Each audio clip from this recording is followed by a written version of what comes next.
I am Arjun. In this session, we'll solve the problems on FEA lab. This is a given problem. For a cantilever beam loaded as shown in figure, determine SFD and BMD and also find deflections. Given Young's modulus is 200 GPa. Length of the beam is 1 meter and the cross section is 30 mm into 30 mm and the load acting is 2 kN. They are given a cantilever beam with load at free end. Now we'll see how to solve that problem using FEA tool. So now the tool used is ANSYS. I'll go to preferences. So you have to select structural analysis. Click on OK. Then go to preprocessor. Select element type. Add.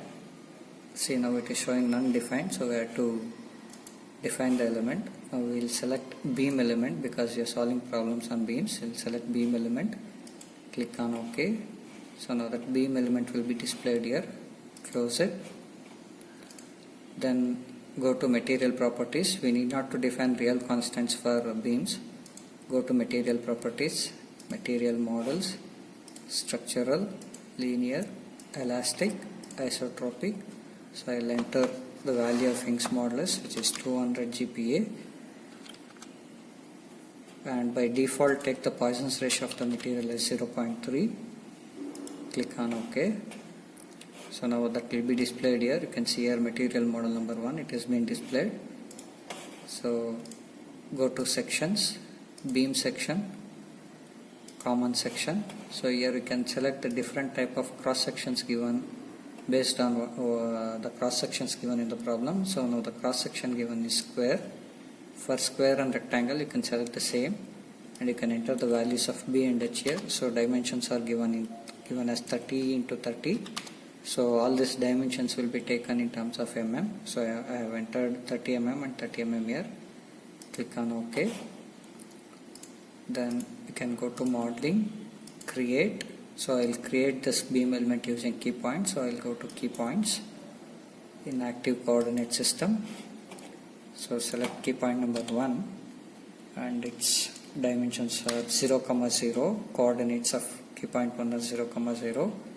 I'll click on apply. You can see here key point 1 will be created at this center point, which will be taken as a reference. Now enter key point number 2 and total length of the beam is 1000 mm, 1 meter. So 1000, the dimensions will be taken in terms of mm. Click on OK. You can see key point 2 will be created here. Once you create a key point, you have to create a line. If you create node, we have to create element. So since I have created key points, I will create line now. So line, again go to lines, select a straight line. You can select key point 1 and key point 2. Click on OK. So now the line will be created between key point 1 and key point 2. And now we have to discretize this line. That means to say we have to mesh the line. So I will go to meshing, mesh tool. Since we have created line, we have to set the line first. Set the line, select this line, click on OK. So now give the size element edge length as 1 and number of divisions you can give this as many as you want. So I have given 100 elements. That means to say I am dividing this line element into 100 subdivisions, 100 elements. So 100, click on OK. You can see a command called M. It indicates that this line is not yet completely meshed. So again we have to go to mesh tool, select mesh option here. Okay, and see here in the command menu you can see pick or enter lines to be meshed. So this is the line what we want to mesh. So I'll select pick all from this command menu. Pick all. You can see that M which was appearing will disappear now. It means to say this line is totally meshed now.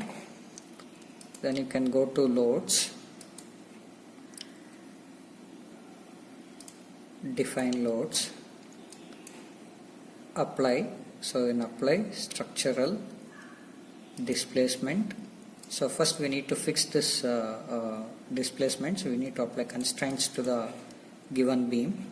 So since we have created key points, I will apply constraints on the key point. Select key point 1 apply. This is totally fixed, so I'll select all degrees of freedom.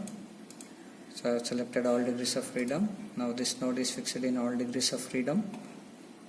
Now I need to apply load, so it is force or moment. Again on key points, select key point 2. This is where we need to apply load because this is a cantilever beam and the load is acting at the free end.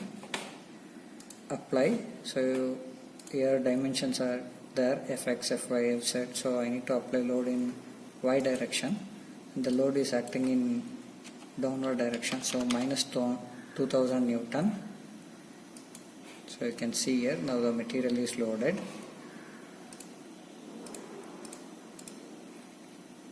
Now we can solve the problem.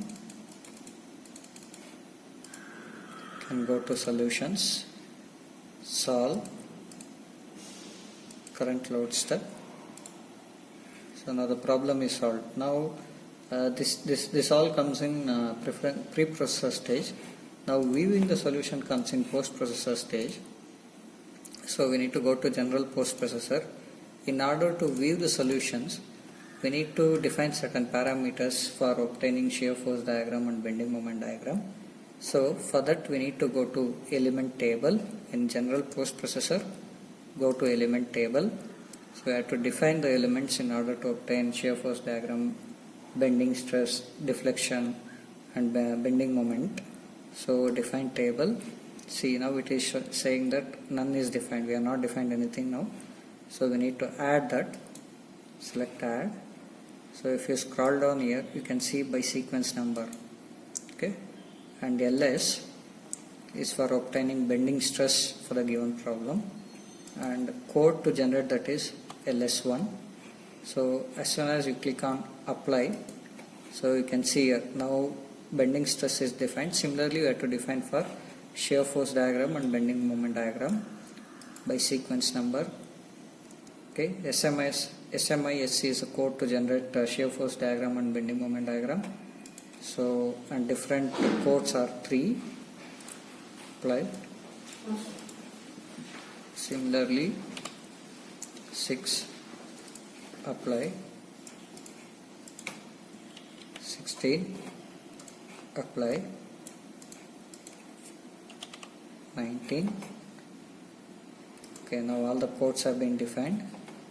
You can observe here, this is for bending stress. This for a combination of 3 and 16 is for BMD, and combination of 6 and 19 is for obtaining SFD. I will show it now. Close this command, and in order to view the results, you can go to plot results, deformed shape, deformed plus and deformed. Okay, this is a total deflection that is obtained. You can check this solution with the analytical solution what you have obtained. So 49.417 mm is a deflection obtained. And in order to view the bending stress, go to contour plot, line element results. So here change the element table data at node I, at node J. This is key point 1, key point 2. So if you keep this both as LS1 and LS1, you will obtain the value of bending stress. Now this is a bending stress obtained, 444.222. Okay, forget about the sign. So this is a bending stress, 444.222. And again you can cross check this with analytical solutions. Similarly, plot results, deformed shape, contour plot, line element results. And if you take a combination of 6 and 19, we will get shear force diagram. This is a shear force diagram for the given problem, and this is a maximum shear stress that we will obtain, 2000. And similarly, combination of 3 and 16 will give you bending moment diagram. You can plot this bending moment diagram, and the bending moment obtained is 0.2 into 10 power 7. Forget about the sign again here. So 2 into 10 power 6, this is a bending moment. So if you want to see all the results together, you can go to list results. Okay, element table data. So you can select LS1, all the shear force, bending moment, everything. Element table data.